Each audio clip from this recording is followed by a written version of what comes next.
ถ้าเพื่อนๆอยากทำคลิปเดินทะลุข้อความแบบนี้เดี๋ยวในคลิปนี้ผมพาทำกับ CapCut มือถือครับ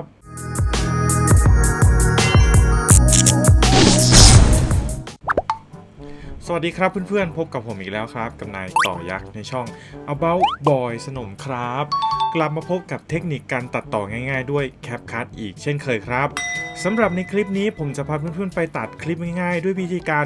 เดินผ่านข้อความแบบทะลุออกมา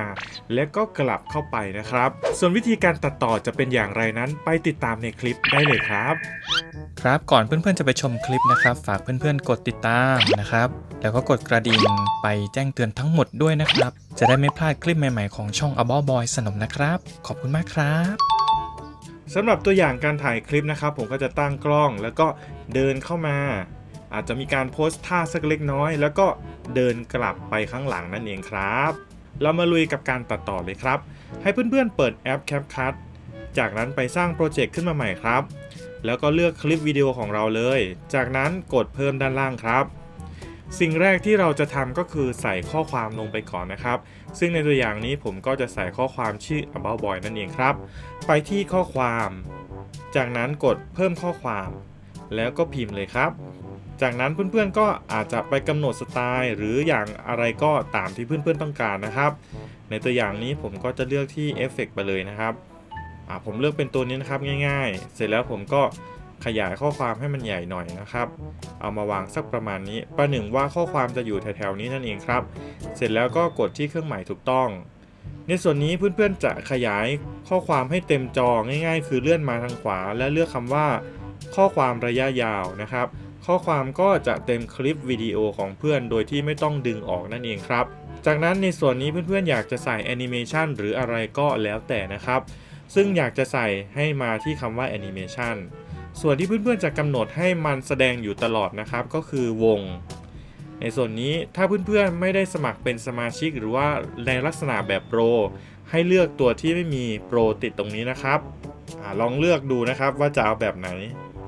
ผมก็จะเอาแบบตัวนี้นะครับกระตุกนิดหนึ่งนะครับกำหนดความเร็วหรือช้าก็แล้วแต่เพื่อนๆนะครับเอาแบบช้าๆก็ได้หรือเร็วๆก็ตามที่เพื่อนๆต้องการจากนั้นกดที่เครื่องหมายถูกต้องครับจากนั้นเราก็ไปส่งคลิปวิดีโอออกกันก่อนนะครับด้านบนมุมขวานะครับก็ให้เราเลือกตรงนี้อยากจะได้ความละเอียดเท่าไหร่ผมก็เอา 1080p กับ30เฟรมเรทนะครับเสร็จแล้วก็ส่งออกไปเลยครับเมื่อเสร็จเรียบร้อยแล้วกดคำว่าเสร็จสิ้นจากนั้นให้เพื่อนๆไปสร้างโปรเจกต์ขึ้นมาใหม่เลือกคลิปวิดีโอที่เป็นข้อความนะครับแล้วก็เลือกคลิปวิดีโอต้นฉบับนะครับเสร็จแล้วกดเพิ่มไปเลยจะได้2คลิปวิดีโอต่อกันแบบนี้เราอยากได้คลิปวิดีโอต้นฉบับมาไว้ด้านล่างนะครับก็แตะ1ครั้งเลื่อนด้านล่างหาคำว่าภาพซ้อนจากนั้นกดค้างเอาไว้แล้วก็ดันให้ไปเริ่มต้นพร้อมกันกับคลิปที่เป็นข้อความเลยครับลักษณะแบบนี้จากนั้นให้เพื่อนๆแตะที่คลิปที่เพื่อนๆซ้อนเข้ามาให้ไปลบพื้นหลังออกโดยเลื่อนไปที่คำสั่ง Cut Out รูปคนนะครับแล้วไปที่คำว่าลบพื้นหลังแล้วก็รอประมวลผลสักครู่หนึ่งครับเสร็จแล้วกดที่เครื่องหมายถูกต้องครับจากนั้นเราก็เลื่อนไปตำแหน่งที่ต้องการจะเดินทะลุข้อความผมจะใช้จุดเชื่อมนะครับของตรงนี้เวลาเดินผ่านเส้นตรงนี้ผมก็จะให้ทะลุข้อความสักประมาณนี้นะครับจากนั้นเราก็แตะคลิปด้านล่างเลือกคำว่าแบ่งฉาก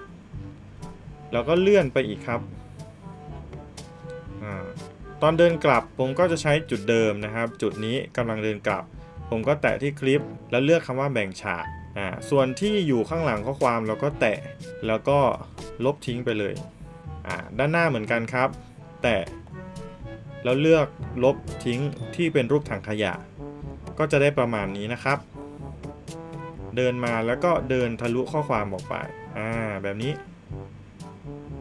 มีแอคชั่นหน่อยหนึ่งดูเหมือนอ้วนเลยนะแล้วก็เดินทะลุข้อความกลับไปคืนนะครับซึ่งในส่วนนี้เพื่อนๆอยากจะใส่เพิ่มเติมในลักษณะของเอฟเฟกต์การเข้าแล้วก็การออกตามที่เพื่อนๆต้องการนะครับซึ่งวิธีการเข้าเราก็อาจจะเลื่อนมาด้านหน้าสักเล็กน้อยแบบนี้แตะแล้วก็แบ่งฉากแบ่งในส่วนข้างหน้าและเลื่อนไปแตะแบ่งส่วนข้างหลังนะครับเราจะมากำหนดด้านเข้าก่อนให้ไปแตะส่วนที่เราแบ่งฉากออกมา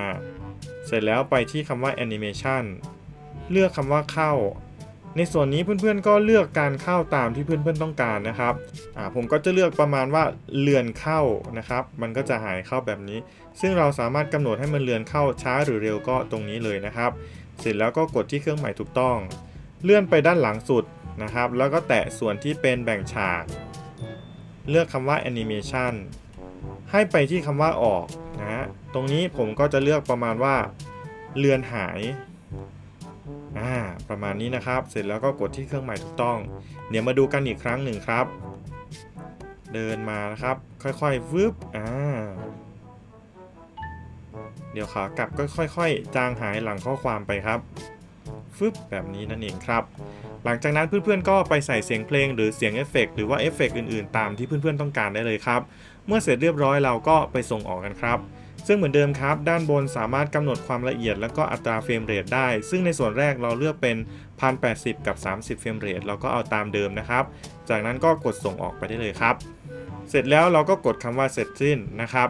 เดี๋ยวเราไปดูผลงานของเรากันดีกว่าครับ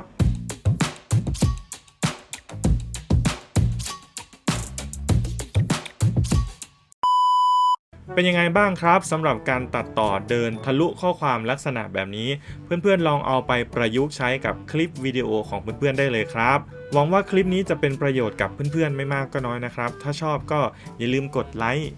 กดแชร์แล้วก็คอมเมนต์มาร่วมพูดคุยกับผมได้เสมอครับและที่สำคัญเลยนะครับถ้าเพื่อนๆไม่อยากพลาดเกี่ยวกับการตัดต่อง่ายๆด้วยมือถือแบบนี้อย่าลืมกดติดตามและกดกระดิ่งให้ช่อง About Boy สนมด้วยนะครับเพื่อที่จะไม่ได้พลาดทุกการแจ้งเตือนของ YouTube นั่นเองนะครับแล้วเจอกันใหม่ในคลิปหน้าครับบ๊ายบายมีคลิปแนะนำให้เพื่อนๆกดดูได้นะครับสำหรับใครที่ยังไม่ได้กดติดตามก็กดติดตามเป็นกำลังใจให้ผมด้วยนะครับขอบคุณมากครับ